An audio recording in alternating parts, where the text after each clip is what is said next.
Estimation in everyday life. Learning strand number 3, mathematical and problem solving skills. Junior high school. In this video, you will learn to use your estimation skills in working with different quantities used in everyday life. Determine whether estimating quantity is appropriate or not, and determine the accuracy of an estimate. Let's think about this. Martha is a wife of a carpenter. They have 3 children. So she has to budget her husband's earning very strictly so they will have enough money to spend for their needs each month. The problem is she always overspend on one necessity or another, and they end up borrowing money from friends or other members of the family. What do you think she should do? Yes, Martha should learn how to estimate the amounts they have to allot for each of their needs. She has to come up with estimated cost every month so they won't end up borrowing money each month. To estimate is to judge tentatively or approximately the value, worth, or significance of something. Compare the sets of numbers below. To which, in your opinion, is easier to deal with? They are easier to add because you would have less numbers to deal with.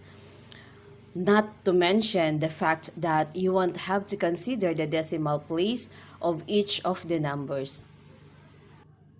What do you notice about the sum of the numbers in both sets? Yes, notice that if we round off the sum of the numbers in set A to the nearest whole number, we will get 136, the sum of the numbers in set B. The principle used in comparing the two sums is the same principle behind estimating quantities. Estimating the total cost of all our groceries, for example, without using a calculator would be easier to do if we round off the cost of each item to the nearest whole number. Do you know how to round off decimal to the nearest whole number?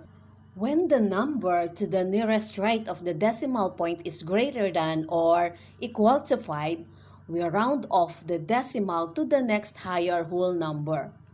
Example, 1.99 round off to the nearest whole number is 2. The answer is 2. Since 9, the number to the nearest right of the decimal point is greater than 5, we round off 1 to the next higher whole number, that is 2. Another example, 7.6 is equal to 8. Since 6 is greater than 5, we round off 7 to the next higher whole number, that is 8. Let's try 9.598 is equal to 10. Since 5 is equal to 5, we round off 9 to the next higher whole number, that is 10. How about if the number to the nearest right of decimal point, on the other hand, is less than 5? What shall we do? Yes, we just drop the numbers after the decimal point and retain the whole number. Let's take a look at this example. 3.4 is equal to 3. Since 4 is less than 5, we drop the number after the decimal point and retain the whole number, that is 3. Another example, 5.29 equals to 5. Since 2 is less than 5, we drop the number after the decimal point and retain the whole number, that is 5. Another one, 9.109 is equal to 9. Since 1 is less than 5, we drop the numbers after the decimal point and retain the whole number. That is 9. Okay, let's try this. Round off the following to the nearest whole numbers. Write your answer in the blank before the number. Number 1, 22.5. 2, 2.25. 3, 30.2. 4, 5.55. 5, 99.95. 6, 30.33. 7, 8.86. 8, 7.45. 9, 100.01. And 10, 7.75.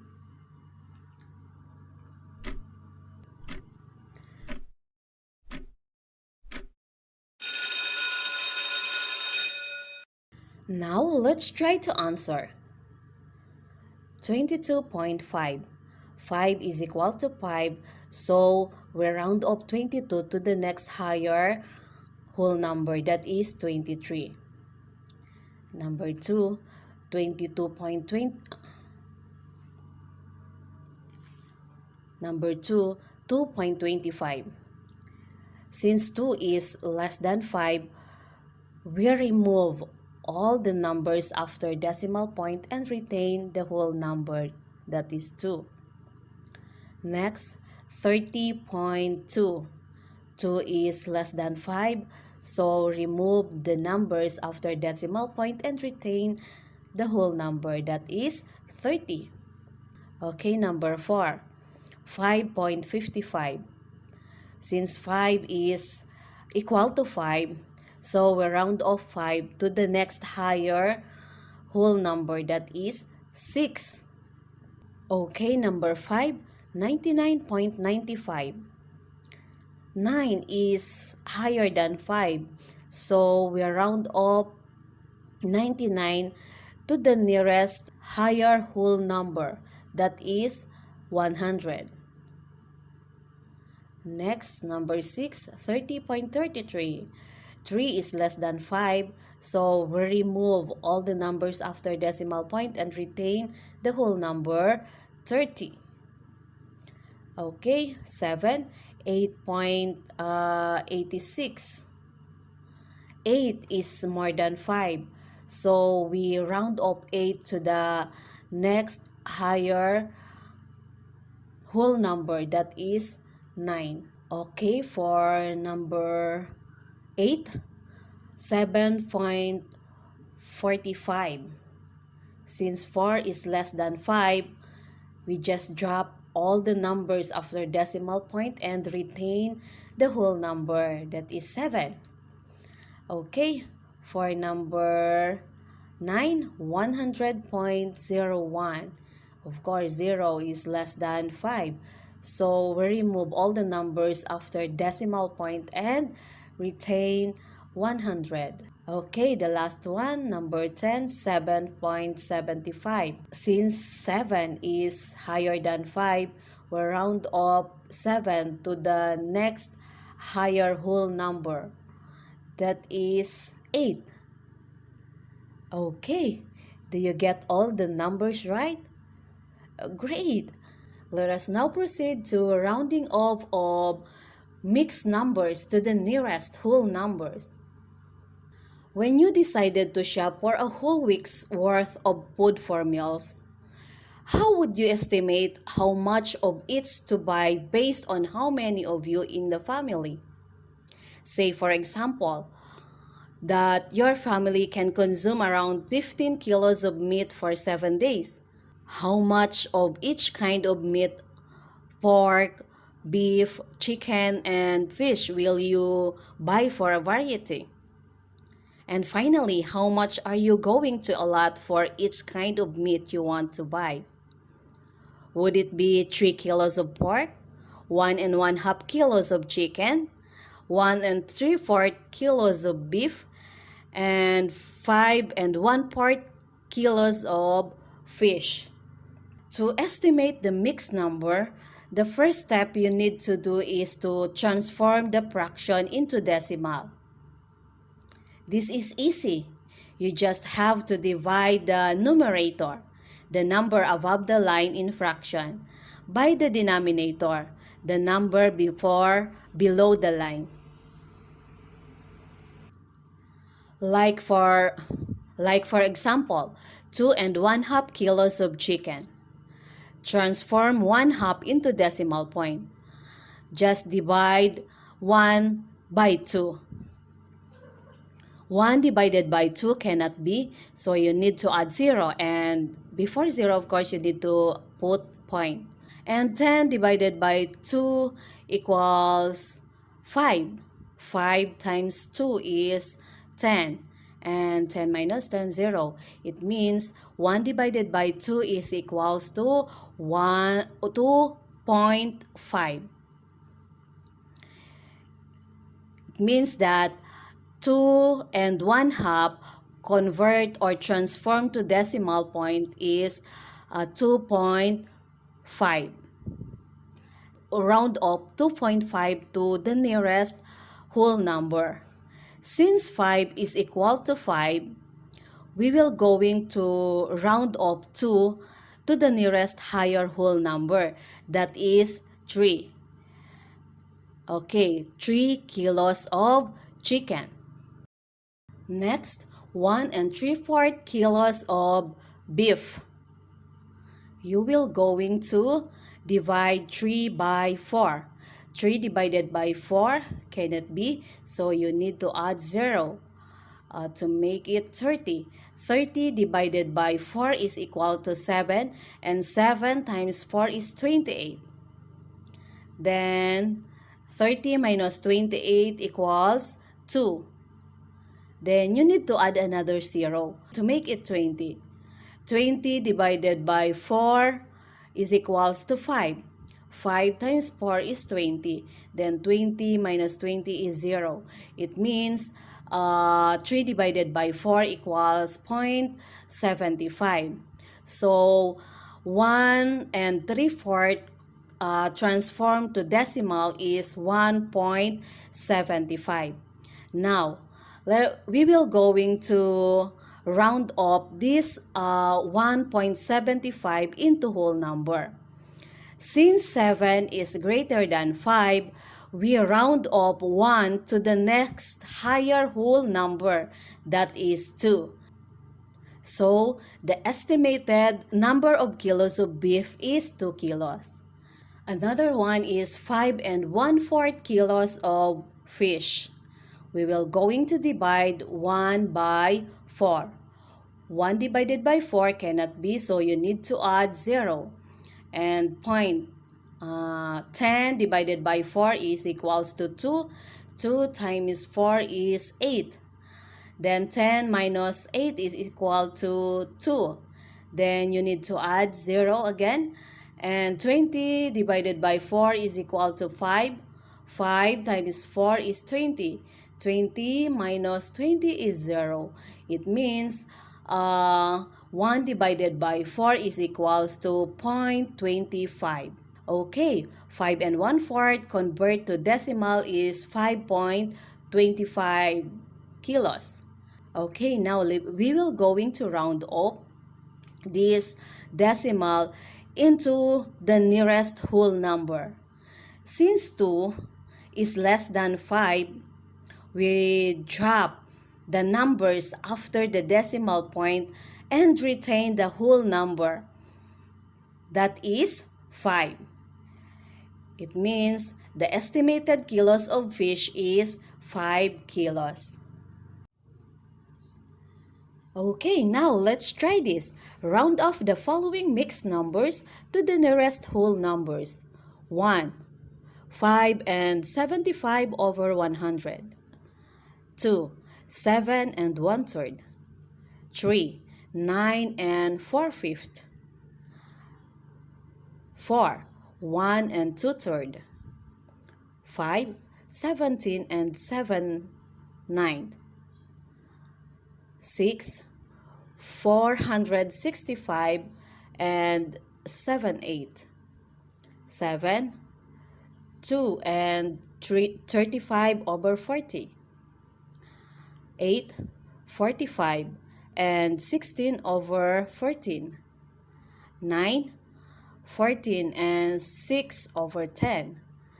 And number 10, 35 and 7 over 4. Okay, now let's try to answer. 5 and 75 over 100. 75 divided by 100 equals 0.75. 5.75 round up to the nearest whole number is 6. Okay, number 2, 1/3. 1 divided by 3 equals 0.33. 7.33 round up to the nearest whole number is 7. And 4 divided by 5 equals 8. 9.8 round up to the nearest whole number is 10. Then 2 divided by 3 equals 0.66. 1.66 round up to the nearest whole number is 2. 7 divided by 9 equals 0.77. And 17.77 round off to the nearest whole number is 18. 7 divided by 8 equals 0.875. 465.875 round off to the nearest whole number is 466. 35 over 40 or 35 divided by 40 is 0.875 also. It means 2.875 convert to whole number is 3. Okay, 16 divided by 4 equals 1.14. It means you add 1 to 45 to become 46. 46.14 round off to the nearest whole number is 46. And then 6 divided by 10 equals 6. 14.6 round up to the nearest whole number is 15. 7 divided by 4 equals 1.75. So we will add 1 to 35 to make it 36. And then 36.75 round off to the nearest whole number is 37. Okay, do you get all the numbers right? Very good. Round off to the nearest tens, hundreds, and thousands. 1. Let us round off 655 to the nearest tens. First, look at the number to the right of the tens place, that is 5. Since 5 is equal to 1/2 of 10, add 1 to 5 in the tens place. So, the number 5 becomes 6. Then drop 5 in the 1 place and replace it with 0. Therefore, 655 rounded off to the nearest tens is 660. Let us try rounding off to the nearest hundreds. Round off 9,876 to the nearest hundreds. The first thing that you need to do is look at the number to the right of the hundreds place. That is 76. Since 76 is more than half of 100, add 1 to 8 in the hundreds place. So the number 8 becomes 9. Then drop 76 and replace it with 00. Therefore, 9,876 rounded off to the nearest hundreds is 9,900. Now let us proceed to rounding off to the nearest thousands. Round off 10,287 to the nearest thousands. First, look at the numbers to the right of the thousands place, that is 287.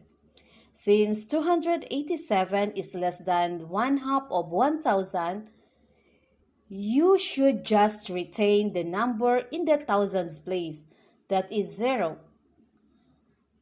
Then drop 287 and replace it with 30. Therefore, 10,287 rounded off to the nearest thousands is 10,000.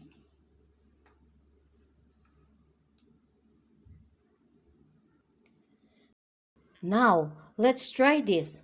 Round off the following numbers to the nearest tens, hundreds, and thousands. 1. 999 to the nearest thousands.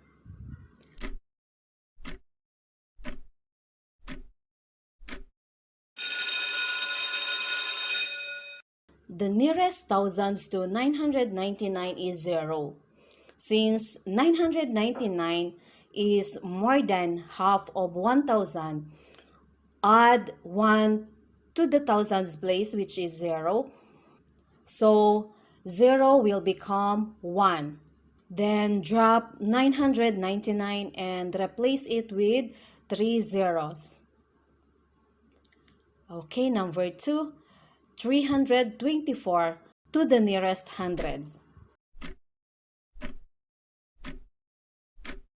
Since 24 is less than 1/2 of 100, just retain the numbers in the hundred place, that is 3, and drop 24 and replace it with 20. Number 3, 778 to the nearest tens.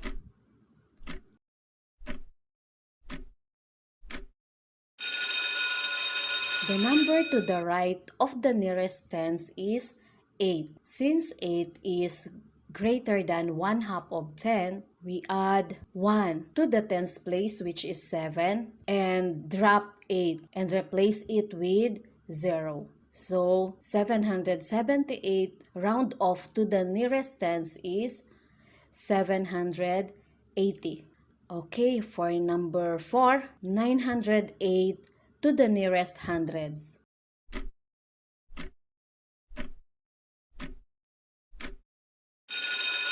The number to the right of hundreds place is 0. Since 0 is less than 1/2 of 100, we should just retain the number in hundred place, that is 9. Drop 8 and replace it with 0. Okay, the last one, number 5, 7,453. Round up to the nearest thousands. Okay, look at the number to the right of thousands place. That is 453. Since 453 is less than 1/2 of 1,000, you should just retain the number in the thousands place, that is 7. Then drop 453 and replace it with 0. Okay, I hope you have learned the different estimation techniques and how you can apply them in your daily or everyday life.